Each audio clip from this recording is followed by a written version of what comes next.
Gálatas 6:2. Ya se lo aprendió.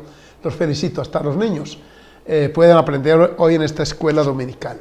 Ahora vamos a pedir al Señor su bendición, su guianza, y hoy vamos a eso. Vamos a aprender a restaurar a los que caen en alguna debilidad, alguna falta. Dios nos va a ayudar a hacer esta tarea con eficacia y de acuerdo a su santa palabra. Oremos. Soberano Señor, muchas gracias por esta mañana hermosa, por esta oportunidad de invocarte y tener acceso a tu misericordia, Señor, en esta hora.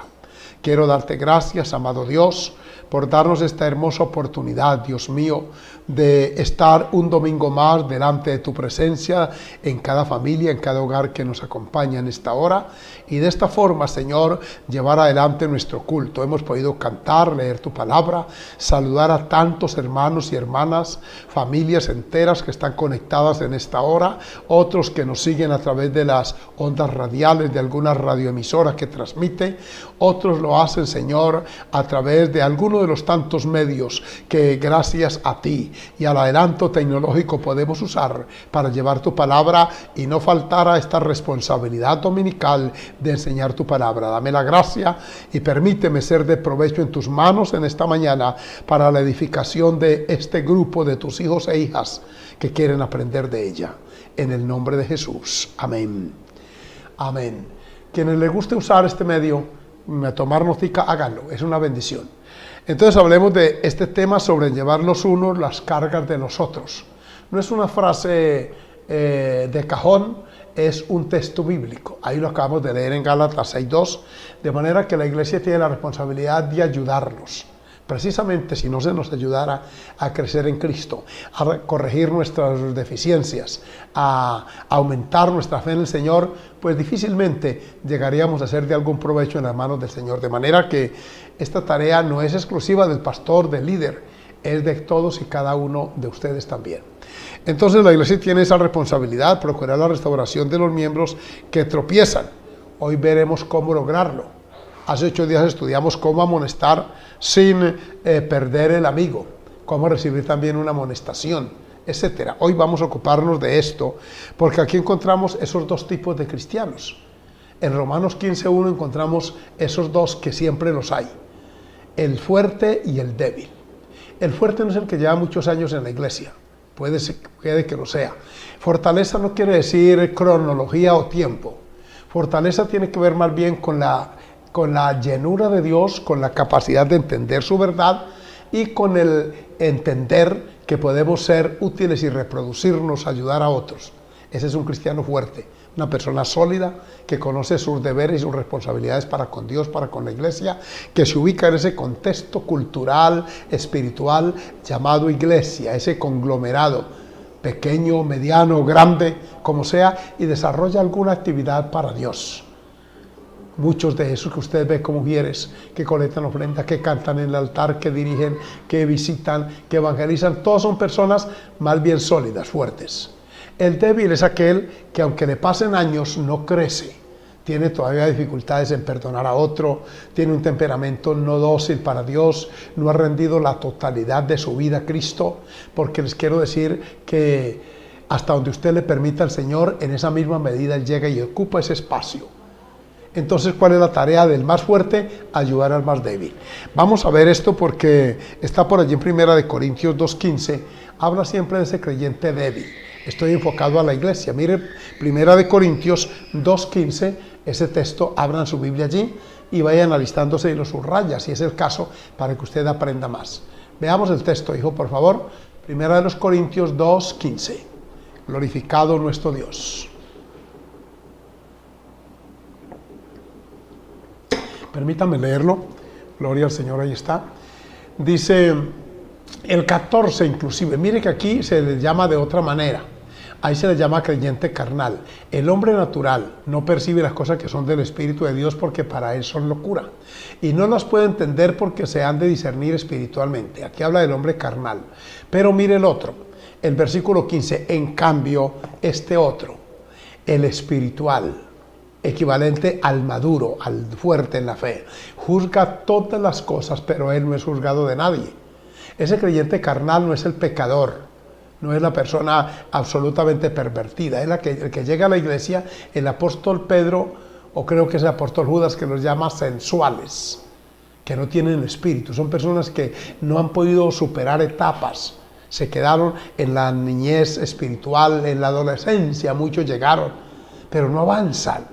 Hay que ayudarlos, hermanos, no se considere usted esa condición, y si está allí, déjenos tenderle la mano para decirle, levántate y anda, aleluya. La vida cristiana se vive de una manera activa, productiva. Es así como a uno no le queda tiempo para que el enemigo le lance dardos de volver atrás. El natural, el creyente débil, siempre está en esa ambivalencia, no soy capaz, no puedo, vive pidiendo oración por su vida espiritual, llama a una emisora, llama a otra, depende de lo que otros hagan. En cambio, el espiritual juzga, analiza, intuye, percibe. Alabado sea el Señor, y esa es la persona que está llamado a restaurar a otros. Ahí lo leímos en Gálatas 6.2, pero vamos un poquito al anterior, a Gálatas 6.1, para que usted vea que allí también se habla de ese otro creyente que necesita ser restaurado. Gálatas 6.1 dice, hermanos, si alguno fuere sorprendido en alguna falta, se supone que el que está en esa falta es el débil. Vosotros que sois espirituales, miren el mismo lenguaje que se usa en Corintios, restaurale con espíritu de mansedumbre, considerándote a ti mismo, no sea que tú también seas tentado. Entonces está hablando del espiritual y del débil, del vulnerable. Este es el que está y que debe ser ayudado, bendito sea el Señor. Entonces estos cristianos necesitan ayuda. Y no es que usted espere a que siempre le ayuden, hermano. Lo ideal es que estas personas que necesitan ayuda sean los nuevos, los que recién llegan a la iglesia, los que empiezan a dar sus primeros pasos de fe. Se supone que si usted tiene ya meses, incluso años en la iglesia, usted es un creyente que ayuda a otro, que le tiende la mano, que no lo hunde, sino que lo saca, le dice, vamos, se puede, en el nombre de Jesús. Bonito esto. Mire usted, 1 Corintios 3, del 1 al 4, y verá que Pablo bregó mucho con este tipo de creyentes escasos de profundidad, débiles en la fe, carnales, como los queramos llamar. Ahí está en 1 Corintios capítulo 3, versículos 1 hasta el 4. Oigan la queja que Pablo tiene de ellos, porque es que no es correcto. De manera que yo, hermanos, los llama hermanos porque lo son, no pude hablaros como a espirituales, no lo eran, sino como a carnales, como a niños en Cristo. Noten los dos calificativos que hay para ellos, carnales y niños en Cristo. Repito, aquí carnal no es pervertido, es una persona que anda en la carne en el sentido sentimental, afectivo. Andar en la carne no siempre estar corrompido, ese ya es un caso extremo ya. En la carne, y creyente carnal se llama aquel que no es espiritual, sencillamente, que se molesta porque fue a saludar a otro y no le tendió la mano, que le hace mala cara, que ya está con amargura en su corazón, que empieza a diseminar el resentimiento, la amargura que hay. Ese es un creyente carnal. Y Pablo dice a ustedes, yo no les puedo escribir como gente madura, me tocó escribirles así. Veamos el versículo 2. Alabado sea el Señor. 1 Corintios 3:2. Gloria a Jesús. Odia beber leche. Ahí el lenguaje denota niñez. Y no vianda, o sea, comida sólida. Porque aún no erais capaces cuando les escribió. Ni sois capaces todavía. O sea, desde que empezaron les estoy escribiendo la carta esta y todavía no son capaces de superar. Versículo 3, por favor. Miren la razón. Alabanzas al Señor. Dice, porque aún sois carnales. Pues habiendo entre vosotros esto, escuchen, celos, ¿qué más? Leanlo allá, contiendas, ¿qué más? Disensiones. Note que aquí no hay adulterio, ni fornicaciones, ni perversiones sexuales. ¿No sois carnales y andáis como hombres? Estas conductas, contiendas, disensiones y celos, se pueden dar dentro de un ámbito llamado iglesia. Y de hecho, ahí en Corintios habían algunos de esos. ¿Cuál es la tarea y cuál es el objetivo? Hoy aprender a sacarlo de esa condición. Aleluya. Versículo 4. Veamos ahí, en el versículo 4, allí tenemos, bendito sea el Señor, porque diciendo el uno, miren cómo se manifestaba esta debilidad y fragilidad en ellos. Yo ciertamente soy de Pablo. Y el otro, que decía, yo soy de Apolos. ¿No sois carnales? Miren, ¿en qué se manifestaba su carnalidad? En unas preferencias de liderazgo. Cuando iba el apóstol Pablo a enseñar, porque era muy buen maestro, la gente le gustaba oír un buen sector. Pero habían los otros dentro del mismo grupo en Corinto que le gustaba el fervor, esa elocuencia, esa efusividad de Apolos. Apolos, ay hermano, era para uno sentarse a oírlo. De él dice la Escritura que era varón elocuente. Oigan bien, eso está en Hechos. Poderoso en las Escrituras, conocimiento de ella, de espíritu fervoroso, vehemente, o sea, tenía una facilidad verbal. Eran aquellos hombres que cautivaban por su léxico, por su retórica, y tenía un grupo no pequeño de seguidores en Corinto. Qué bonito esto. Es la iglesia. Es la iglesia de Jesús con la cual él brega, y los cristianos estamos llamados a ayudar a ese tipo de personas. Así que aquí el tema es sobrellevar los unos las cargas de los otros. Aleluya. ¿Cuáles son los más propensos a caer en una iglesia? Perdón. Siempre son estos. Estos son los que siempre están pidiendo una reunión para, hermano, es que ella dijo de mí esto, él dijo de mí aquello, y están siempre en una condición de vulnerabilidad. Cualquier cosita les hace daño. Están buscando para qué iglesia irse, están oyendo a uno y a otro en la internet. Pastor, ahí vi en YouTube esto, ¿usted qué me dice? ¿Usted qué opina de aquello? Son personas que siempre están dependiendo de la opinión ajena, que esto dijo fulano, que esto dijo sutano, que esto dijo perenseo en las redes. Ese es el cristiano más propenso a sucumbir. El cristiano más sólido, que tiene una comunión con Dios, con la palabra, que se nutre cada día de ella, muchas de las inquietudes las sabe responder con base en la palabra, porque tiene una lupa bíblica llamada el Espíritu Santo que lo guía a toda verdad. Este cristiano debe ayudar a los otros. Una iglesia debe tener en su gran mayoría sólidos, que sean la excepción estos. Esos son los más propensos a sucumbir. Esquiva los pecados que pueden llegar a cometer uno llamado hermano. Miren, 1 Corintios 5:11 habla de a uno que llamándose hermano. Miremoslo y verá que está dentro de la iglesia. Búsqueme allí, hijo, por favor. 1 Corintios 5:11. Miren, más bien os escribí que no juntáis con ninguno que llamándose hermano. Está ahí, dentro de la iglesia, y se llama hermano. Dice fuere fornicario. Miren ustedes, hasta el extremo que viene a caer una persona de estas si no se afirma en Cristo. O avaro, o idólatra, o maldiciente, o borracho, o ladrón, con el tal ni aun comáis. Estas conductas son propias de una persona inconversa. Pero ¿por qué algunos cristianos, y por favor entiendan que son unos mínimos? Se supone que es uno nuevo, que aún no está bautizado, que está en proceso de crecimiento. Incluso se menciona ahí pecados de tipo moral. ¿Cómo así que uno es llamado hermano fornicario? ¿Cómo así que maldiciente? ¿Cuántos hay que pierden el control en un momento dado y explotan en improperios? Aún con la propia familia. Hermanos, por eso es que les queremos ayudar hoy para que usted salga de esta cuarentena fortalecido. No salga el mismo contencioso, celoso, amargado, amargada. No, usted de esta etapa debe salir otro y otra en el nombre del Señor. Déjese ayudar. Déjese exhortar con amor, como lo estoy haciendo hoy, diciéndole no es propio. La avaricia, la borrachera inclusive, mire que ahí la menciona. No, hermano, ese llamado hermano, es que él se llama, se autodenomina. Él dice que es hermano y nosotros por verlo dentro de la congregación, pues también le llamamos hermano y le decimos Dios lo bendiga. Pero por dentro, noten y verá que él llamándose hermano, o sea que en la práctica bíblica no lo es. Parece preocupante, pero es que es así. La Escritura dice, con el tal ni aun comáis. Si usted descubre esa conducta, uno que llamándose hermano es fornicario y borracho en la iglesia, ¿cómo lo va a llamar hermano?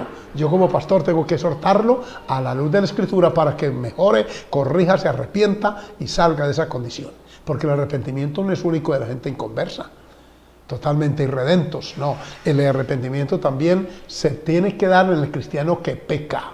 Señor nos guarde. Alabado sea el nombre del Señor. ¿Cómo tratar con el pecado de otros cristianos? Porque ya tratamos lo nuestro, lo llevamos a la cruz de Cristo. Día por día, noche tras noche, antes de levantarnos, Padre, guárdanos en este día, no sabemos qué pueda acontecernos. Y en la noche, Padre, aquel incidente, aquella circunstancia que se presentó, perdónala. Incidente, llamo, alguna situación fuera de su control. Un insulto por fuera, una vulgaridad que le lanzó a alguien porque de pronto usted iba en su vehículo y bueno, cualquier cosa puede pasar. Una persona de calle que le pidió a usted, una habitante de calle, le pidió una moneda y usted no tiene, le lanzó un improperio, obviamente uno se molesta, pero es una noche, Señor, perdona a esa persona. Adorado sea el Señor. Veamos los pecados en que las personas pueden caer. Primera de Corintios 4:21. ¿Cómo bregar con esos casos? Veamos esto. Hay dos maneras de hacerlo. ¿Cómo tratar el pecado ajeno? Primera de Corintios 4:21. Miren ese texto, por favor. Gloria al Señor. ¿Qué queréis? ¿Iré a vosotros con vara o con amor y espíritu de mansedumbre? Aquí hay dos mecanismos de corrección: la vara o el amor. Obviamente preferimos el amor, no la vara. La vara es la severidad, la exhortación hecha con contundencia, con verticalidad. Alabado sea el Señor, que hay quienes tienen esa virtud y es que les gusta hacerlo así. Es que yo soy así, es que yo no le como cuento a nadie, es que yo al pan y al vino vino, es que a mí me gusta. Y ese egoísmo hace que a veces se afecten las relaciones con otros, porque uno tiene que analizar cómo nos gustaría que nos trataran. La regla de oro dice que como querramos que nos traten a nosotros, así debemos tratar a otros. Así que uno, antes de exhortar a otro, debe analizar eso. Pero el apóstol Pablo le pregunta a los corintios: ¿ustedes qué quieren? Díganme a ver cómo quieren que vaya, porque tengo las dos. Tengo la vara. Pablo, no crean que era severo, que era cobarde, que era no. El hombre era temperamental a veces. Pablo era de carácter, hermano. Olvídese que un hombre como él lo iban a manejar tan fácil. Exhortaba a Pedro, a Bernabé en público. Discutió con Bernabé por no llevar a Saulo a Marcos, porque Marcos había sido cobarde inicialmente. O sea, Pablo era de un temperamento claro, concreto, pero también tenía la otra área. A los corintios, a estos mismos les escribe y les dice: yo como a una nodriza, con amor y con lágrimas. Tenía una virtud este varón, y era que donde había que exhortar con severidad lo hacía, pero inicialmente usaba el amor. Así que escoja usted, porque Dios también nos trata. Si persistimos, viene la vara, pero si nos doblegamos pronto, nos trata con amor. Qué bueno, bendito sea su nombre. Entonces, ahí están esas dos maneras. Una reacción drástica también puede a veces dar resultados. Sepa que da resultados. Segunda de Corintios 2:5 nos habla por allí de un episodio presentado allá. Segunda de Corintios 2:5. Alabanzas al nombre del Señor. Gloria a Jesús. Segunda de Corintios capítulo 2, versículo 5. Pero si alguno me ha causado tristeza, no me la ha causado a mí, sino en cierto modo, por no exagerar, a todos vosotros. Mire cómo está diciendo el apóstol Pablo aquí. Y sigue, continuemos por favor. En ese pasaje: le basta a tal persona esta reprensión hecha por muchos. Sigamos. Gloria al Señor. Así que al contrario, vosotros más bien debíais perdonarle y consolarle para que no sea consumido de demasiada tristeza. Sigamos hasta el 10. Aleluya. Así que, adorados el Señor, por lo cual os ruego que confirméis el amor para con Él. Siguen. Gloria a Jesús. Porque también para este fin os escribí, para tener la prueba de si vosotros sois obedientes en todo. Gloria al nombre del Señor. Y al que vosotros perdonáis, yo también perdono. Yo también, porque también yo lo he perdonado. Si algo he perdonado por vosotros, lo he hecho en presencia de Cristo. Está hablando de un creyente que les causó mucho daño a él, mucho dolor. Y por supuesto a los corintios, porque Pablo era el pastor de ellos, era quien había fundado esa iglesia. De manera que se levantaron un poco contra ese y lo trataron con una severidad que le causaron demasiada tristeza. Y Pablo se entera. Este apóstol les dice: por favor, perdonen ese hermano, esa hermana. Yo también lo perdono para que la tristeza no lo consuma, porque le cayeron todos con tanta severidad. Aleluya.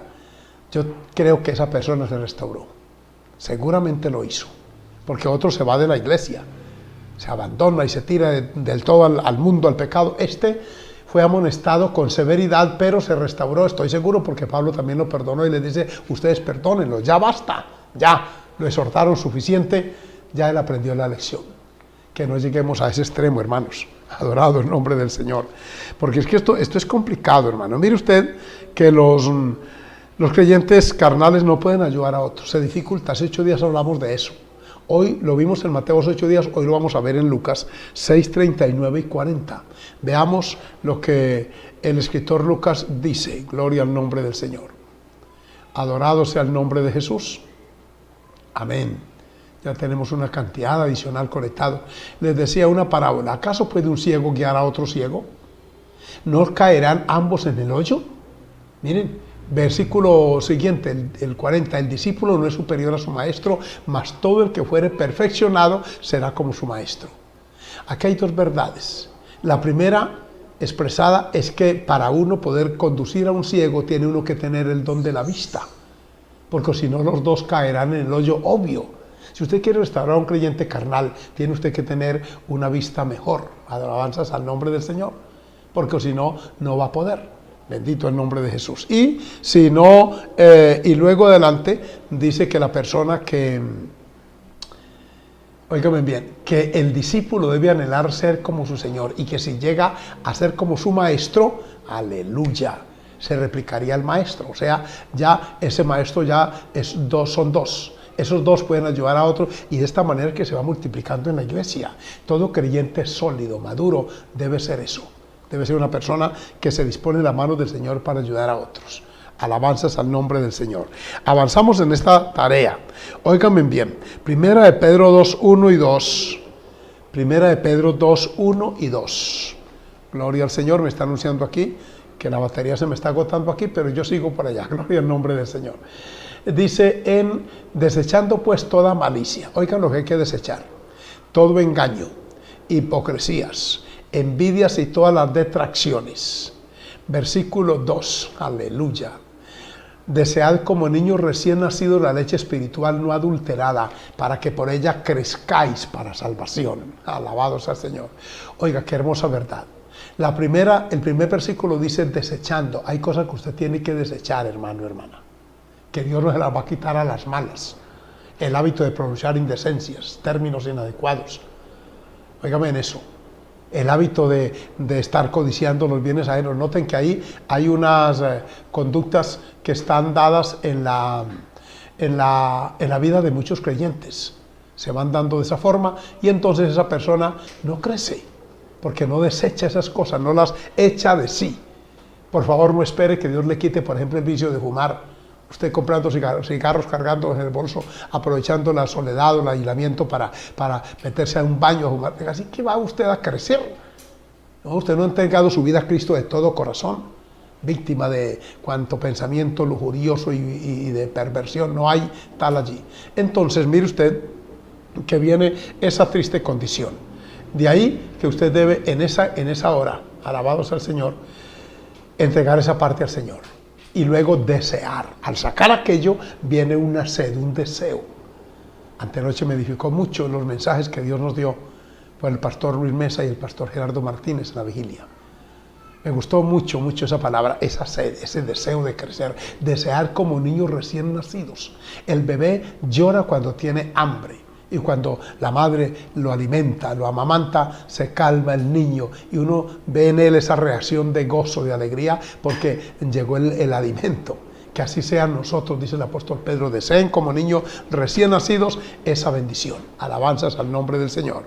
Aquí está, hermano, pues, ese proceso, bendito el nombre del Señor. Y Romanos. Vamos ahora con Romanos 15, creo que lo leímos ahora. Pero dejémoslo, obviemos Romanos 15 para que vamos a 1 Corintios 8, 9. Estoy hablando del creyente que restaura al otro, que lo ayuda, que le da ánimo. Pero mirad, hermano, oiga, 1 Corintios 8, 9, mirad que esta libertad vuestra no venga a ser tropezadero para los débiles. Está hablando, mire hermano y hermana que me está siguiendo esta mañana. Aquí la Escritura responsabiliza mucho nuestra vida cristiana. Alabado sea el nombre del Señor. El cristiano fructífero, productivo, bendecido, no toma la libertad como pretexto para ser más allá. Se cuida aún de cosas que para él pueden ser lícitas, ¿sí? Pero resulta que por amor al débil no las hace para que ese otro no tropiece, ¿sí? Porque es que él entiende que esa persona puede tropezar en un momento dado. Y Pablo dice, yo puedo comer carne, para mí no es mal. pero hay uno que es débil y su conciencia se contamina. Prefiero por amor a él. El cristiano maduro se sacrifica aún aquellos derechos que él dice tener en aras del nuevo, para que el otro también madure. Estos días me llegó un video de unos habitantes de una aldea en África. Me lo mandó un pastor amigo que hice el año pasado. Pues mataron un elefante y lo están destazando en plena selva. Y eso se ve, esa multitud de gente recogiendo la carne del elefante. Yo le escribo que si allá no es penado esto, él me dice no, aquí es perfectamente normal y toda carne aquí se consume, y la del elefante es excelente, es exquisita, es sabrosa, es agradable. Le puso calificativos allí a esa carne. Si yo hubiera estado entre ellos, por supuesto no la como. Yo nunca he comido elefante, espero que no me toque, no sé si lo haya hecho, pero sí fue inconsciente. Porque hay un poco de animales que yo no como, por ejemplo la serpiente. Allá las cazan, no, las matan no para evitar que muerda a alguien y sean venenosas, porque hay unas que no lo son, sino para comer su carne. La pelan, la destazan. Ustedes han visto videos como en China, en la India, en otros países de Oriente, cualquier carne comen. Mientras que vinieron también otros hermanos de Sri Lanka, entre nosotros estuvieron, que no comen ninguna carne. Uno tiene que aprender a respetar aquello y saber que lo que para otro, óigame bien, es normal, para mí no lo es. Y de pronto para mí lo que es normal, allá no lo es. Aquí es normal darle la mano a ustedes y le Dios le bendiga, hermano o hermana. En Oriente no es normal darle la mano a una hermana, a una mujer que no sea la esposa. Es normal allá que a uno, un varón, le dé un beso en la mejilla, en la otra. Aquí es mal visto. Entonces uno se contextualiza en esas culturas y entiende que hay conceptos que allá aplican que aquí no. Y aún en Colombia, este país es multiétnico y multicultural. Hay términos aquí, expresiones que yo no puedo decir en otra parte, estoy en Santander.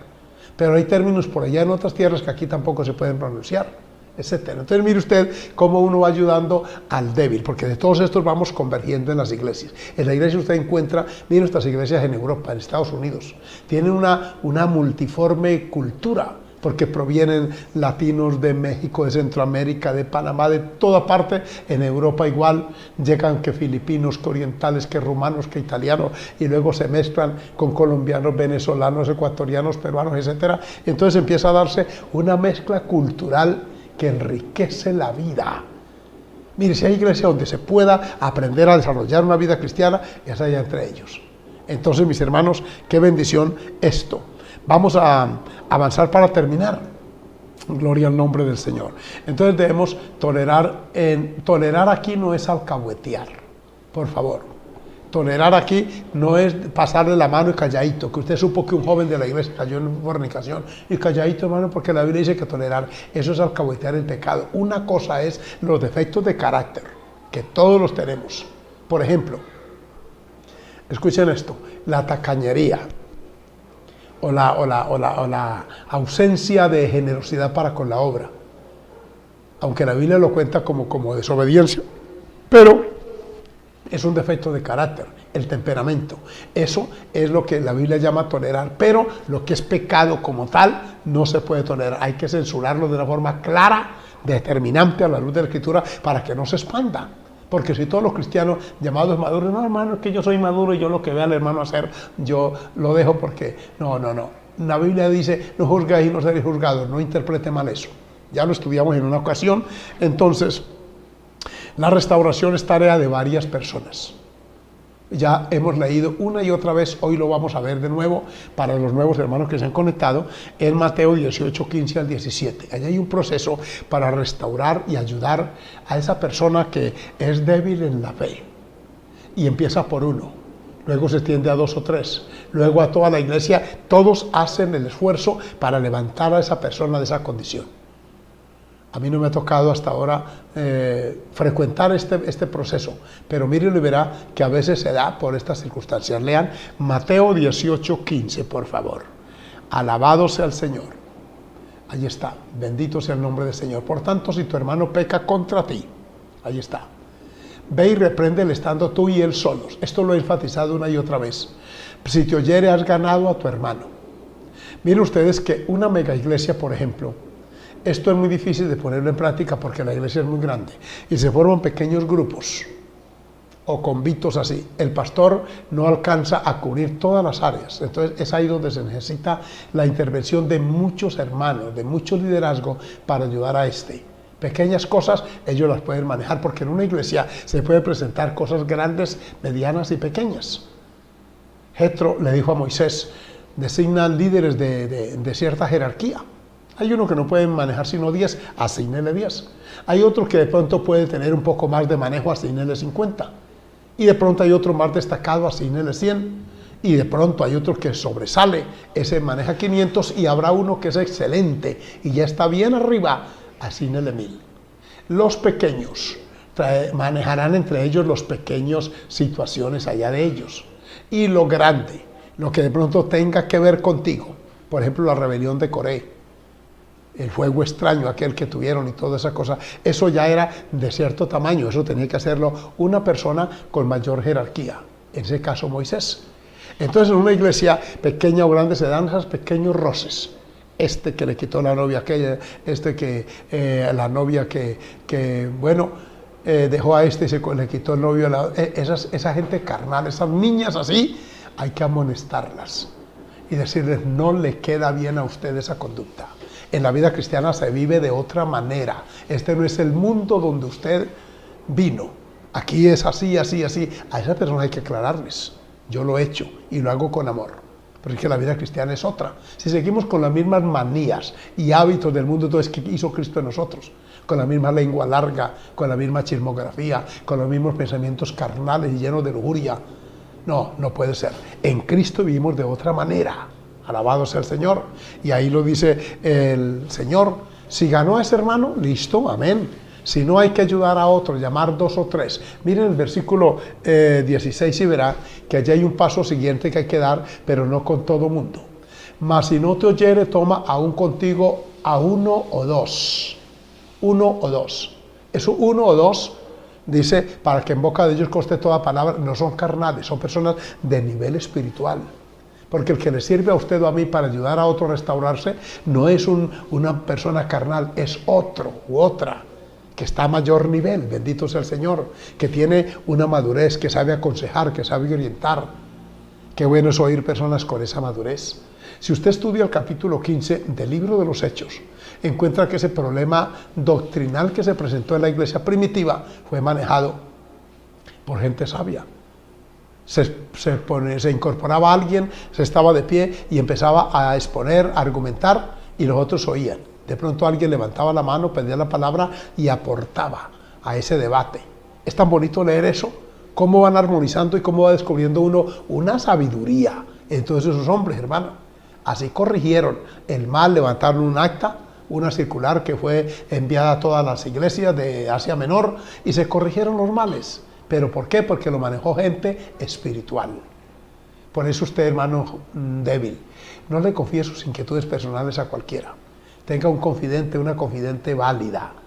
Porque si usted se da en esas amistades, en esa amistad carnal, y se saben mutuamente, porque hay entre los jóvenes, oígame bien, conductas que se las conocen ellos, y saben en qué pasos anda fulano y fulana. Y usted dice que por no perder la amistad le alcahuetea, le apayagua, para usar un colombianismo. El pecado al otro usted está faltando también, porque en Levítico 5:1 dice que el que sabe el pecado y no lo denuncia, él lleva la carga. Es que esto que estamos enseñando es vida de iglesia, hermanos. Es como perfeccionamos el cuerpo de Cristo. La iglesia no es un conglomerado informe de gente equivalente a un club por allá, a un partido de fútbol, a una asociación X o Y. No, la iglesia es el cuerpo de Cristo. Y el pecado no puede entrar en ella porque la corrompe, la daña. La iglesia tiene que tener los mecanismos como un organismo vivo, sano. Tiene, óigame bien, anticuerpos que atacan las bacterias que vienen.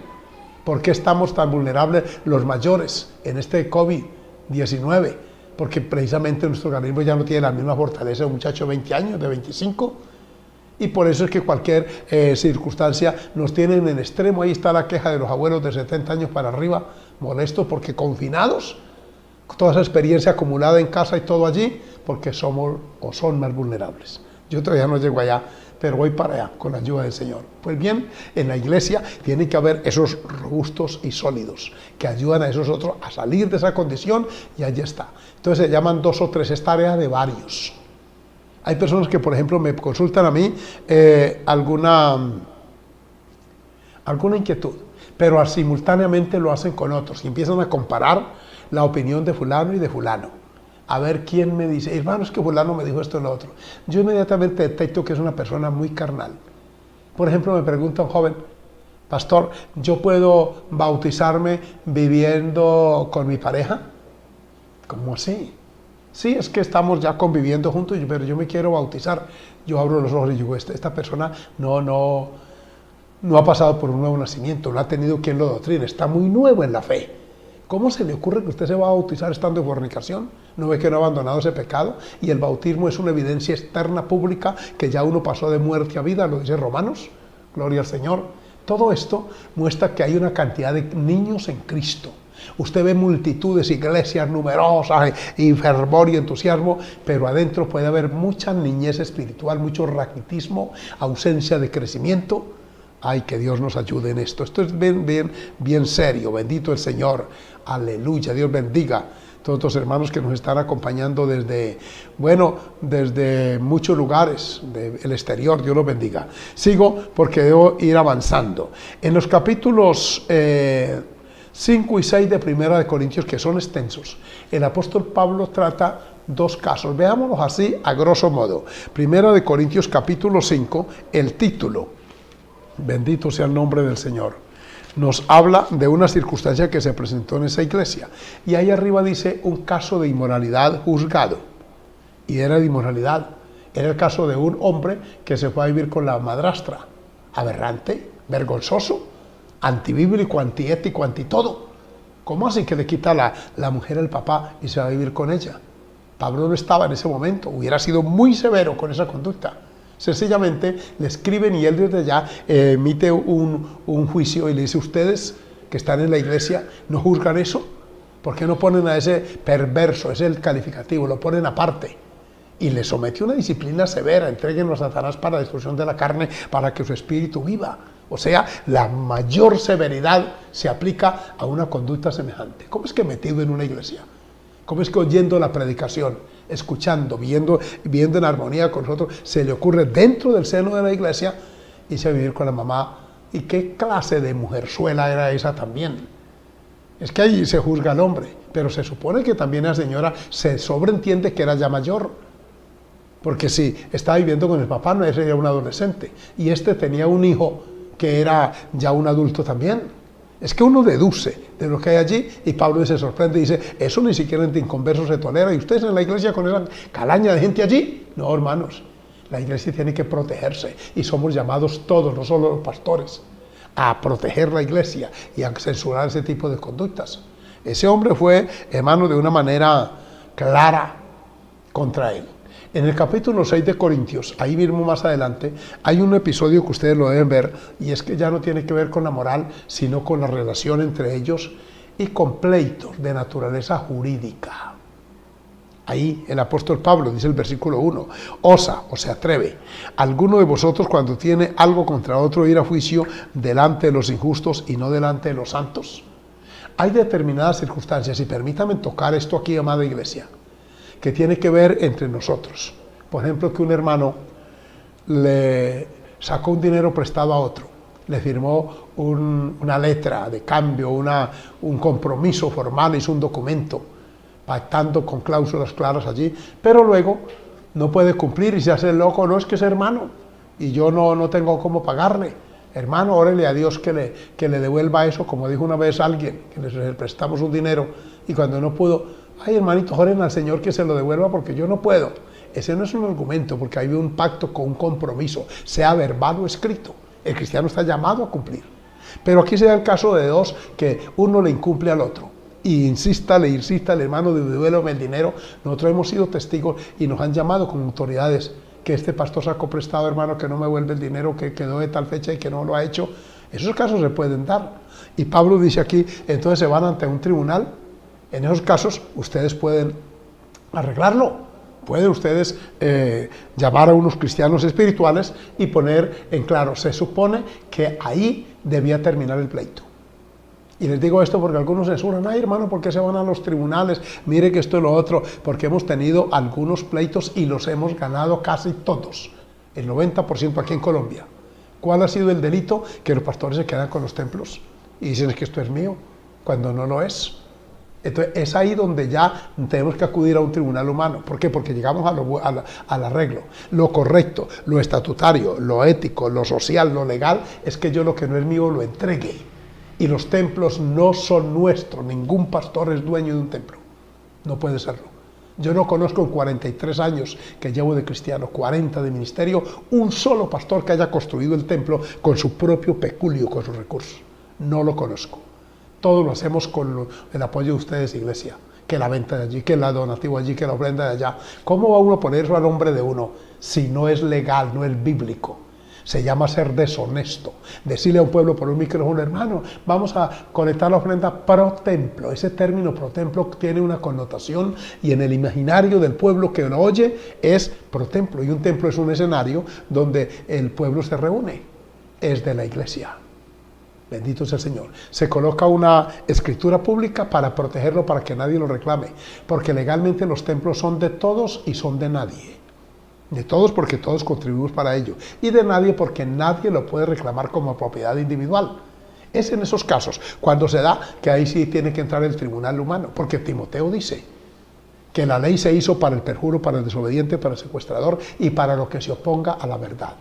Lo correcto, un hombre bíblico, temeroso de Dios, un pastor santo, si determina no trabajar con X o Y concilio, denominación, llama a la directiva y dice, hermanos, aquí está el templo, aquí está mi credencial, aquí está el inventario de esto, no voy a continuar con ustedes. Eso no es pecado de muerte, porque Dios no nos va a juzgar por el nombre de la denominación. Escuchen esto, así estemos en una denominación de sana doctrina, pero hay corazones que no son sanos. Entonces no es el nombre, es mi fidelidad, mi integridad. Y aquí se está juzgando un caso de eso, que uno tiene que ir al tribunal por una deuda, por una circunstancia, por una situación que pudo arreglarse. Sea bendito el nombre del Señor.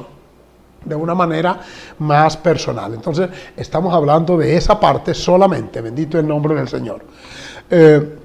El pecado del capítulo 5 es un adulterio, una inmoralidad sexual, mientras que el capítulo 6 es un caso de pleito legal por X o Y causa, que no siempre es un pecado aberrante. Por ejemplo, que un creyente, entre comillas, un llamado hermano, abusó de la hija del otro, aprovechando la confianza, la cercanía, el diablo lo tentó, y esa niña viene a ser menor de edad. Ese hombre va redondito a la cárcel, porque tiene que pagar ese delito. Y en ese caso el cristiano, no, hermano, perdóneme, hermano, que el diablo me tentó. Lo tentó, pero ahí pague, en cárcel. Sí, hermanos, uno tiene el deber de denunciar lo que es delito y que se sale de la jurisprudencia eclesial, deben pagar. Es lo que la Escritura dice, hermano. Es que tenemos, no, que porque es cristiano tiene que perdonarme. No, no tengo que perdonarme. Que porque es cristiano tiene que sacarle el mercado, los hermanos que tienen tienda, supermercados, negocios, y que porque es cristiano tiene que dejarme a mí a menor precio que le cuesta a él. No, hermano, no interprete equivocadamente. Ese es el trabajo y la profesión de él. Que porque es trabajo tiene que venir a mi casa a hacerme arreglos y porque es cristiano, y yo no, manito, que Dios le bendiga. No, no es que él también necesita. Que una hermana viene a hacer oficios domésticos, hermanita, Dios la bendiga, ay, que yo y ahora que Dios la bendiga. No es que ella necesita para el transporte, para la comida. Hermanos, entendamos, contextualicemos como debe ser. La Biblia no nos llama a aprovecharnos mutuamente, y menos, pastor, que me llegue a oír. Hoy domingo están casi todos ocupados en su quehacer ministerial, pero yo les digo esto: usted como cristiano tiene la autoridad para no dejarse, hermano, de ninguna manera. Que se acostumbró su pastor a que usted le preste su moto y siempre se la trae seca de gasolina. La próxima vez dígale, pastor, le voy a prestar la moto aunque yo la necesite, para que haga esa visita, pero no será frecuente. Y hágame el favor y le pone gasolina. No le dé pena. No se moleste, no le como temor, no es que la moto no anda sin gasolina, el carro no anda sin tal. Estoy hablando de aquellos que ocupan una posición y la utilizan para su beneficio personal. Eso está contrario a la ética bíblica. Sea el Señor glorificado. Dios no nos ha llamado, óigame bien, no, si a usted le hacen un domicilio, un mensajero cristiano, páguele, porque es que él también necesita, no ve que ese es su trabajo. Que porque vende zapatos, entonces hermanito, regáleme este, no ve que ese es el producto de su esfuerzo, cómpreselos y deje de estar pidiendo rebajas hasta por un refresco, hermano. No, si el hermano le quiere regalar el refresco, no, hermano, tranquilo, yo quiero que usted tome este refresco, listo. Que hay hermanos de buen corazón que dicen, pastor, mírase, póngase esos zapatos. Ay, le quedaron bien, pastor, se los dono. Eso es otra cosa, muy diferente. Ay, hermanos, que cómo tenemos que hablar de la debilidad en la fe, de tantas circunstancias que afectan y dañan adentro de la iglesia. No lo haga. Y si es un líder menos, sea una persona fuerte en la fe y ayude esto. Entonces aquí está el tratamiento que el apóstol Pablo le da a los dos casos. Escuchen. Al caso de inmoralidad, disciplina. Al caso del pleito jurídico, dicen aquí que es mejor que lo arreglen entre ellos. Como esto, óigame bien, no está incurso aquí un delito más grave, sino que es un pleito personal entre ellos, dice el versículo 2, ¿o no sabéis que los santos han de juzgar al mundo? Versículo 2, 1 Corintios 6:2, si quiere pongámoslo en pantalla, hijo. Gloria al nombre del Señor. Mire ustedes, ¿no sabéis que los santos han de juzgar al mundo? Y si el mundo ha de ser juzgado por vosotros, ¿sois indignos de juzgar cosas pequeñas? Versículo siguiente, el 3. Alabado sea el Señor. Mira el consejo del apóstol. ¿O no sabéis que hemos de juzgar a los ángeles? ¿Cuánto más las cosas de esta vida? Noten que son cosas de esta vida. Cuando yo le dije a un juez en una de las tantas audiencias que he tenido que acudir como testigo, ya fuera de cámaras, terminada la audiencia, yo sentí molestia en mi conciencia, es decir, venir pastores a tener que acudir a una instancia jurídica para reclamar un templo. Porque si no lo hacemos se vuelve carrera de corazones que se dañan y muchos querrán hacer lo mismo. Eso es una razón. La otra es porque no es justo que un pueblo sea despojado, una obra de lo que ellos tienen que salir a una iglesia, por ejemplo, a pagar arriendo, millonarios, porque no puede reunirse allí porque el pastor ahora dijo que iba de otra manera y esa iglesia no está obligada a seguirlo. Y tener que acudir a eso. Yo le dije a ese juez, perdónenos, y le expliqué. ¿Sabe que es un profesional del derecho? Me miró y me dijo, tranquilo pastor, aquí juzgamos el delito, no las personas.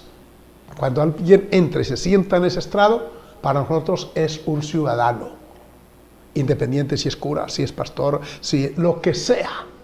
Venimos a juzgar es su conducta, su proceder, no la persona, allá él. ¿Sabe que eso me alivió en cierta manera? Porque yo dije, mire, este hombre lo tiene claro. Me dijo, aquí en estos tribunales juzgamos es la conducta, el delito que una persona haya cometido o no haya cometido. Con esas evidencias se juzga y se determina si hay culpabilidad y si no la hay. Entonces, tranquilo, y eso me hizo sentir a mí mejor, porque eso puede darse. Señor nos ayude. Entonces tenemos ahí esa parte. El infractor debe ser aleccionado o puesto en disciplina. De acuerdo a la gravedad de la falta, ese débil debe ser amonestado. Miremos en Hebreos 12, 5 hasta el 11 y verá que allí hay un procedimiento. Hebreos 12:5 habla de eso, de la disciplina. Bendito sea el Señor. Sea el Señor glorificado. Ya habéis olvidado la exhortación que como a hijos, usted y yo somos hijos, se nos dirige diciendo, hijo mío, otra vez, hijo mío, no menosprecie la disciplina del Señor, la de arriba, ni desmayes cuando eres reprendido por Él. Vean este caso. Sigamos. Gloria al Señor. Versículo 6. Aleluya. Porque el Señor al que ama disciplina y azota al que recibe por hijo. La disciplina es la consecuencia directa de una falta cometida. Y Dios lo hace. Incluso hay creyentes maduros que en un momento de trampa enemiga, de debilidad, los atacó el enemigo. Ellos sienten esa disciplina divina primero que la humana. Ahí está la conciencia, hermano. Y algunos tienen la humildad, la sencillez y la madurez para confesarla. Pastor, ore por mí, esto me pasó. Esa es la evidencia de un creyente maduro, que no espera que le sea descubierto su pecado. Que hay un mundo de diferencia entre el creyente que en un momento dado se equivoca y fracasa y confiesa, y el que es descubierto y traído a juicio. Eso hay que establecer una diferencia. Porque el que lo hace de una manera autónoma, lo confiesa, está siendo redarguido por el Señor y está acudiendo, óigame bien, por sí mismo. Ese ya parte con un atenuante, y es que él lo confesó hasta jurídicamente. Personas que van y se acogen, llaman en Colombia a sentencia anticipada. Es decir, confiesan su delito y ya con base en eso, la justicia terrenal le brinda atenuantes. Pero otra es el que apresan en el delito. Y que luego vienen los testigos en su contra y demuestran la culpabilidad. Ese es diferente, ese caso. Porque ese no confesó, le tocó confesar. Que hay diferencia en que lo que uno hace por autonomía personal y lo que tiene que hacer porque lo presionan a hacerlo. Así que pastores y líderes, analicen eso. Llega un creyente y dice, hermano, me tentó el diablo. Bueno, eso ha pasado. Y lloran. Yo he tenido esa triste experiencia de ver que en pleno culto, al llanto vivo, hermano, perdóneme, el Espíritu Santo trabaja en ellos. Y ese creyente hay que restaurarlo, hay que decir, hermano, Dios lo bendiga. Tómese unos meses o de acuerdo a la gravedad de la falta de disciplina, no participe más en el altar, no queda bien. No participe de la cena durante unos meses, pero dedíquese a restaurarse y uno los ve restaurados. Nunca más vuelven a cometer esas faltas. Ese es un caso, gloria al Señor. Y el apóstol aquí está hablando de esa disciplina, la del Señor, esa que duele. E incluso hay algunos que no han confesado humanamente su pecado, pero le dicen a uno con sinceridad, pastor, yo no estoy apto para participar del pan y de la copa. Y uno de pastor no tiene por qué presionar. ¿Me puede decir por qué, hermano? No, pastor, es muy triste, muy doloroso. Uno tiene que respetar eso. Esa actitud, esa persona está diciendo que prefiere sufrir internamente la disciplina divina que duele. Sentir uno esa reprensión. Oye una predicación y están tocando conmigo. Hasta un cántico. La letra de ese cántico, Padre, está tocando conmigo. Va uno por allí hablando con un hermano y luego viene Dios y dele con eso hasta que uno lo leccione. Porque es que es para eso. Mira, hasta en el mundo secular, me dice mi hija Natalia que ejerce la medicina, ella dice, lo entrenan a uno, por ejemplo, los adolescentes que se embarazan. Ella dice, el médico general le dice a esa niña, déjemela que padezca lo más que pueda para que aleccione y aprenda. Y no vayan ustedes con términos compasivos. Ándeles durito para que aquí a 10 meses o a un año no vengan otra vez con el próximo embarazo. Y entonces los médicos, los ginecólogos y las enfermeras aquellas, dicen, sí, mi hija, vea, chupe, para que vea y qué tal, y empiezan a hacerle sentir cuál es el objetivo. Y uno siente compasión humanamente, pero si se pone, ay mamita, tranquila que va a salir de esto y no es la primera, mire mi hijita que hay cuántas, enseguida la otra dice, esto es bueno y bonito, y al año otra vez. ¿Por qué los papás a veces nos toca también así, de esa forma? No, mijito, se echó la carga, por favor, va, llévela.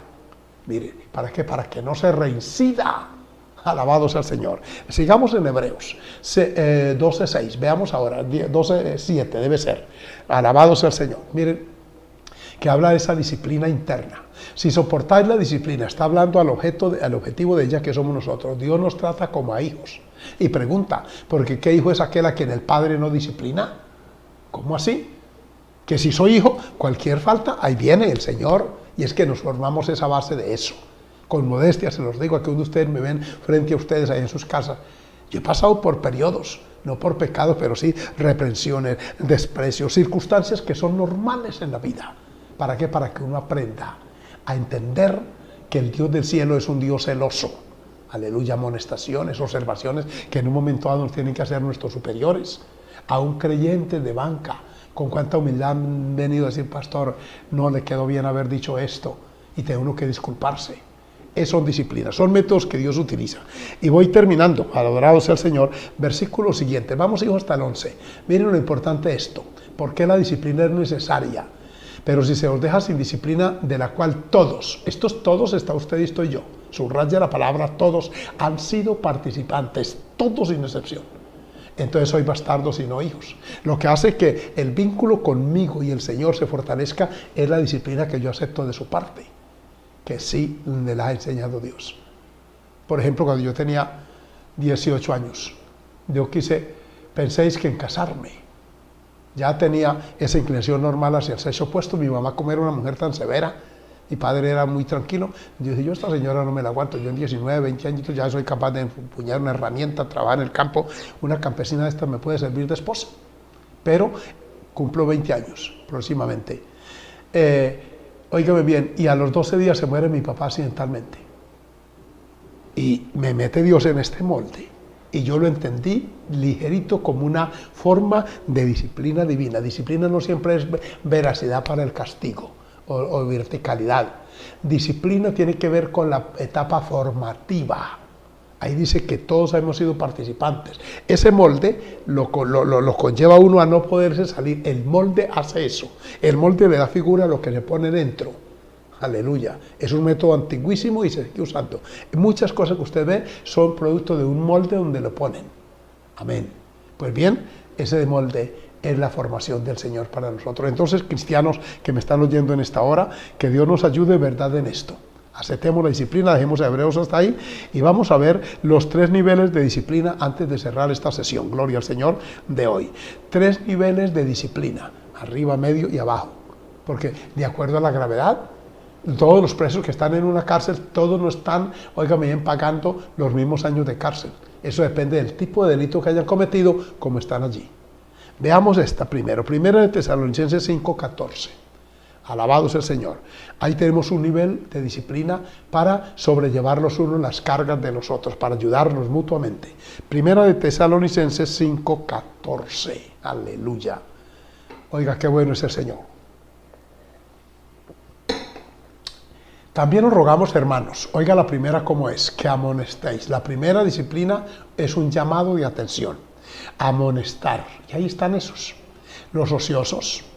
A los de poco ánimo hay que alentarlos, a los débiles hay que sostenerlos, hay que ser pacientes para con todo. Subraye, amonestar, alentar, sostener y pacientes. Esos 4 términos denotan una actitud de quien amonesta, de quien ayuda, de quien quiere levantar a ese tipo de personas. Están los ociosos, los de poco ánimo, los débiles y el resto, todos. A cada uno de ellos, el creyente maduro, la persona sólida, evalúa qué tipo de conductas tiene ese otro que hay que amonestarlo. Si es un holgazán, que usted nunca lo ve haciendo nada, hermanito, ayúdeme a barrer el templo, mire que estoy... no, hermana, yo no estoy para eso. A ese hay que decirle, hermanito, es la casa de Dios, es el lugar donde nos reunimos, hay que mantenerlo hermoso. Preste sus manos, hermano, para que Dios le utilice y empiece por ahí. No, que ya, amén, ya usted sabe qué perfil tiene ese. Pero resulta que hay otro que está desanimado por problemas de casa, problemas económicos, como estos días. Sí, hermano, Dios nos ayudará, saldremos de esta. Hay que aconsejarlo y saber que es débil, ¿sí? El de poco ánimo. Pero hay el débil, el que está, que ya sí que, hermano, yo creo que yo no voy a ser capaz más. No, dígale, levántate y anda. Jehová está contigo como poderoso gigante. Viene la amonestación de acuerdo al requerimiento de esa persona. Qué buena es la palabra. El segundo paso, o el segundo nivel más bien de disciplina, está en 2 Timoteo 2:25. Veámoslo. 2 Timoteo 2:25. Alabado sea el nombre del Señor. Dice la palabra de la manera que sigue. Que con mansedumbre corrija. Y aquí ya no es una amonestación verbal, es una corrección.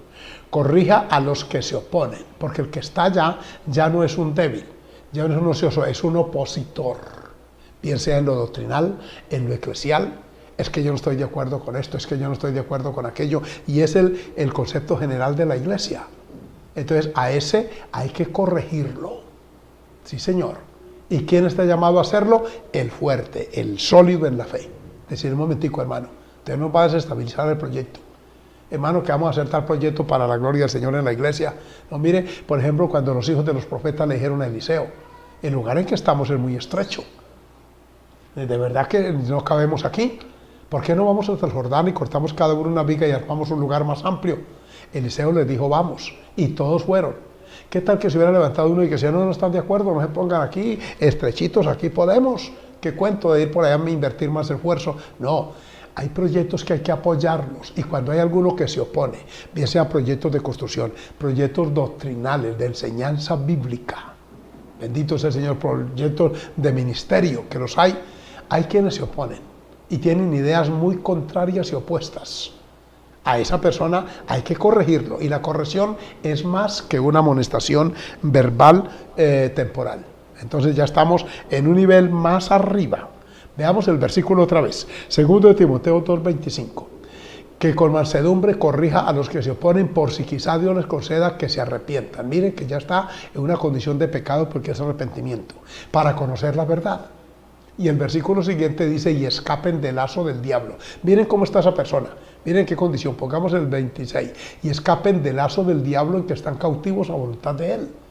Aquí el que merece nuestra corrección no es un creyente débil, es una persona que está agarrada por el diablo y está cautivo a su voluntad y viene a oponerse. Por eso fue que Pablo amonestó a Dimas con esa severidad, allá en Pafos. ¿Han leído ustedes en Hechos? Cuando este hombre se levanta a oponerse para que Pablo evangelice al procónsul Sergio Paulus, que así se llamaba, a oponerse, Pablo le dijo, ay, hermanito, tenga paciencia, le dijo, hijo del diablo, ¿hasta cuándo te vas a oponer a las verdades del Señor? He aquí la mano de Dios está contra ti, serás ciego. Severa disciplina se llevó ese hombre. Adorado sea el nombre del Señor. ¿Por qué? Porque hay conductas que merecen la severidad de acuerdo a la gravedad de ellas. Importante, estudiemos esto, hermano. El otro nivel está en 2 de Tesalonicenses 3:6 y más adelante, inclusive en el 3:10. 2 de Tesalonicenses 3:6. Veamos ese texto para que veamos que va subiendo de gravedad. Ordenamos, hermanos, en el nombre de nuestro Señor Jesucristo. Miren aquí. Que os apartéis de todo hermano, que ande desordenadamente y no según la enseñanza que recibiste de nosotros. Aquí ya el caso es severo, hay que apartarse. Ya no es un consejo, ya no es una confrontación verbal fuerte, no indecente. Una confrontación no necesariamente conlleva términos descorteses o vulgares, para nada. Es beligerancia. Sí. Pero aquí ya se pasa al tercer nivel y es apartarse, separarse de ese tal cristiano que anda desordenadamente. Andar desordenadamente no significa un acto aquí, otro por allá cada 10 años. Es que anda y es que vive, actúa y permanece en esa condición. A ese, aparte. Me da mucho dolor, pero no podemos andar juntos. Un creyente me decía, hermanos, imagínense que me encontré con fulano de tal, un pastor que tristemente se equivocó y falló, y me decía, y ahora él dice que ustedes le dieron la espalda, que son muy creídos, que esto y lo otro. Le dije, dígale a este hermano, que era que lo que nos unía ya no nos une. Porque el vínculo en el pastorado no es la teología, ni es la doctrina, no. Esa es una parte, es un ingrediente. El vínculo aquí es los principios y los valores. Y la parte que los infrinja, pues necesariamente rompe eso. Señor nos guarde. Entonces, al romperse ese vínculo, ¿qué va uno a hablar, por ejemplo, con una persona que tristemente se equivocó y cayó en adulterio? ¿De qué tema vamos a hablar bíblico, teológico, administrativo, eclesial, ministerial? No tenemos. Entonces, necesariamente se afecta. Por eso, cuidemos el vínculo perfecto. Pablo habla de él y es lo que nos une, que es los valores, la observancia de la palabra, la fidelidad al Señor, el respeto mutuo entre nosotros, todo aquello. Y aquí está muy severo, que os apartéis de ese que ande desordenadamente, o sea, ya se le tiene, como dijo Mateo, por gentil y publicano. Versículo 10, Tito 3:10, Tito, no es Tesalonicenses, Tito 3:10, aquí viene con mucha severidad otra amonestación, bendito el nombre del Señor. Tito 3:10, al hombre que cause divisiones. Aquí el delito no es moral, es divisiones doctrinales. Después de una y otra amonestación, ¿qué hay que hacerlo? Miren la división, lo peligrosa y lo antibíblica que es a esa persona. No, hermano, que sigue siendo mi hermano, pero mire, causó división, fragmentó, seccionó el cuerpo de Cristo. El saludo social, amén, ¿cómo está? Dios lo bendiga, punto. Pero ¿cómo vamos a andar junto con una persona que causa división al cuerpo de Cristo? Que divide, porque para dividir, se oigan bien, un pastor tiene que hablar más del concilio donde estaba. Es un mecanismo. Si sigue hablando bien de él, los otros le van a preguntar, bueno, si es tan bueno el concilio, ¿por qué no permaneció allá? Él tiene que hablar, despotricar, tiene que cuestionar para poder ganar adeptos. Entonces, él es el que fragmenta, el que corta el vínculo, es la persona que divide. Y dice que hay que desecharlo. Ya intentó, se le dijo, hermano, mire, piénselo bien, no, ¿qué tal? Ya se llega a ese extremo. Entonces está la amonestación, está la confrontación y está la ruptura total de comunión con esa persona. Son niveles de disciplina que aplican las personas de arriba o mayores del liderazgo con los inferiores. Que Dios nos ayude en esto. Pasos para ser restaurados. Hay dos solamente, bendito sea el Señor. El primero es orar mucho por esa persona. Veámoslo en Santiago 5, 14, 15 y 16. Ahí está lo primero que hay que hacer. Santiago 5, 14. Está el primer paso para orar por esa persona. ¿Está alguno enfermo entre vosotros? Pregunta. Entre, dentro. Llame a los ancianos de la iglesia y oren por él ungiéndole con aceite en el nombre del Señor. Es una persona dentro de la iglesia que está vulnerado en su salud, pero también puede ser en su vida espiritual. Llámelos. El versículo siguiente, el 15. Miren esto. Bendito sea el nombre del Señor. Y la oración de fe salvará al enfermo. Miren que no dice sanará, sino salvará. Te dirá, ¿pero por qué? Porque Él llamó esa debilidad física, le hizo reflexionar espiritualmente. Vengan, hermanos, antes de ir al médico, a acudir a un recurso hospitalario, vengan. Y allí, en el lecho de enfermo, Él acepta la oración y en esa vulnerabilidad, porque una cosa es estar sano y otra es estar postado en un lecho de hospital o en un lecho de enfermo. Allí se vuelve la persona más vulnerable, más sensible.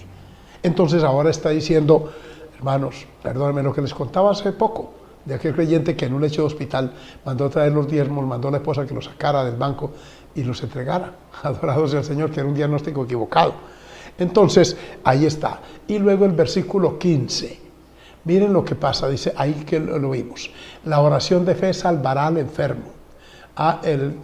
Confesaos vuestras ofensas unos a otros y orad unos por otros, aquí sí, para que seáis sanados.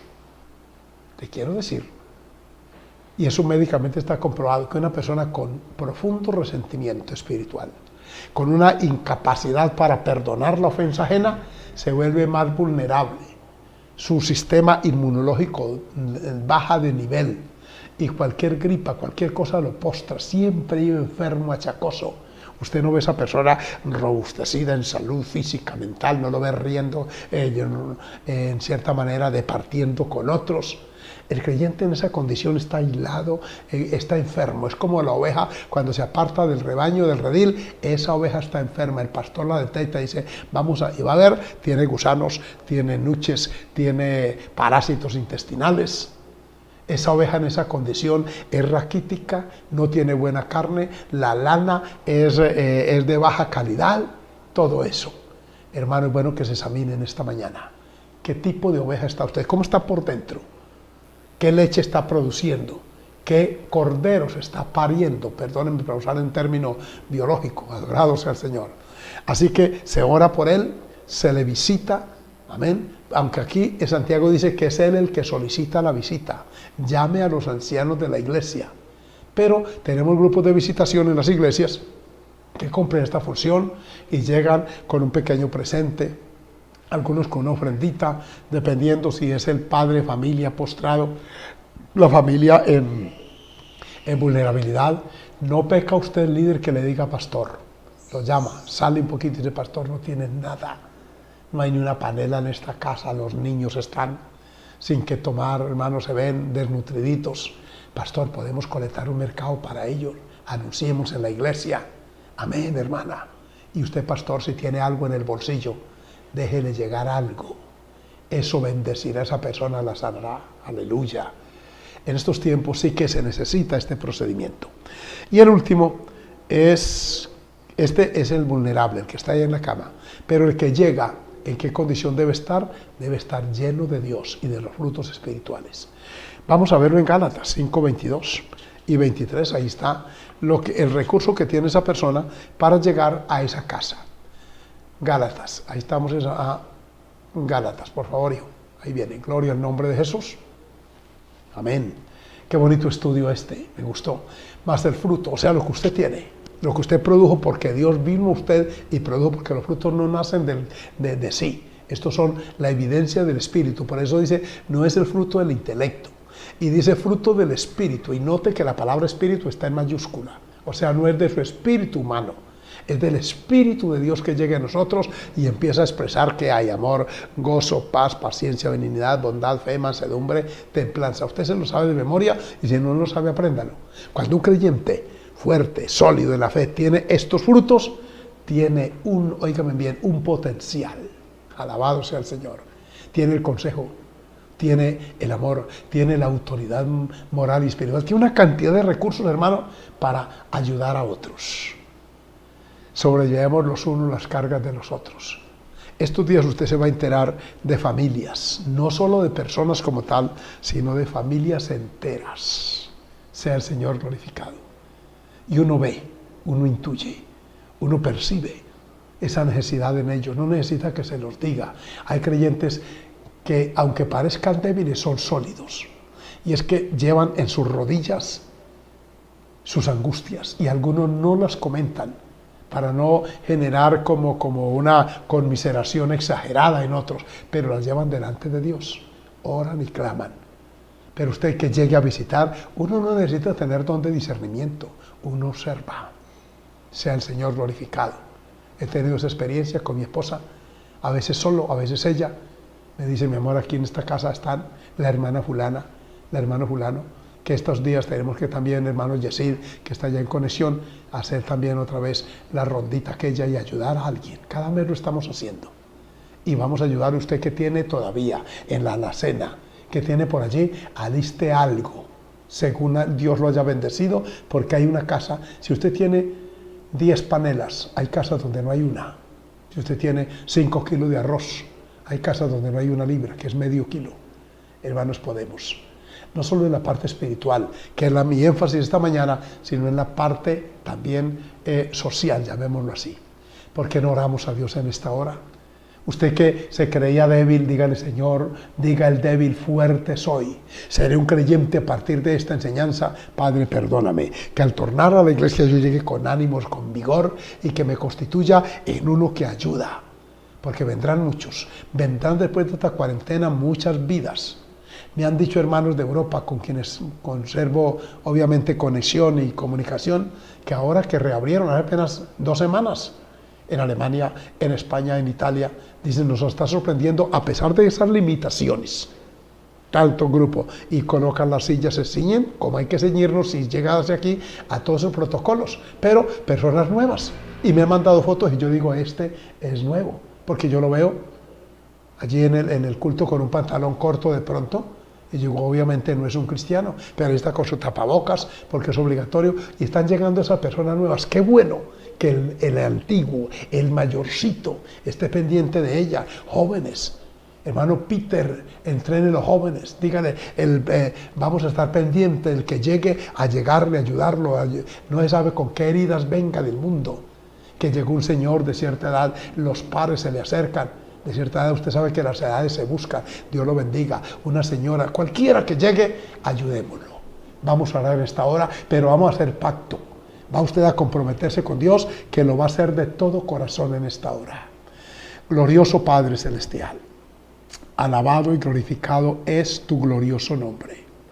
Quiero bendecirte, glorificarte y exaltarte en esta hora de la mañana todavía, por esta palabra que acabamos de considerar, por todos estos cientos de hermanos, que serían miles, Señor, sumados las familias de ellos que se han conectado, los que nos han oído.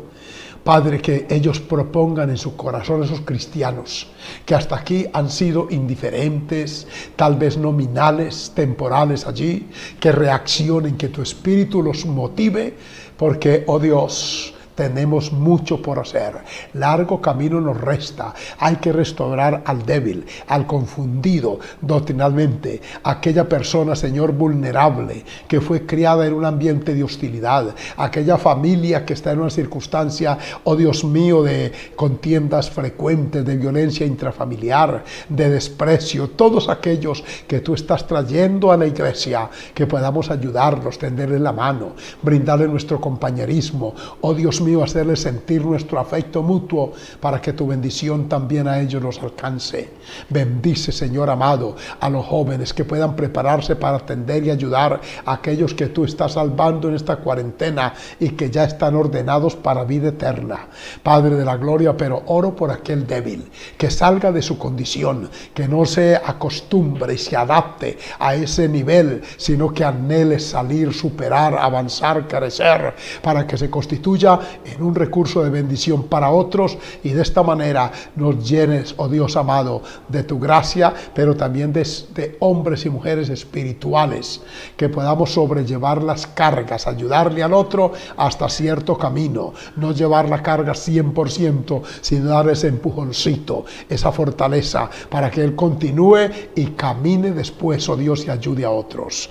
Quiero bendecirte por todo esto y darte toda la gloria solo a ti, Señor, en el nombre de Jesús. Oro por todas las peticiones escritas, por aquellas familias que nos han, oh Dios, mandado sus peticiones. Mira que aquí hay hijos, esposos, esposas, sobrinos, allegados, que necesitan ser tratados. Algunos son débiles en la fe por su novedad en ti. Otros se han acostumbrado a vivir una vida liviana, a esperar a que otros hagan por ellos, que ellos puedan reaccionar y constituirse en personas de utilidad, en el campo social, en el espiritual, en el familiar, que no sean una carga, sino que sean, oh Dios, una bendición, para que puedan ayudar a otros, y de esta manera se multiplique esta bendición en todas las casas, hogares y familias.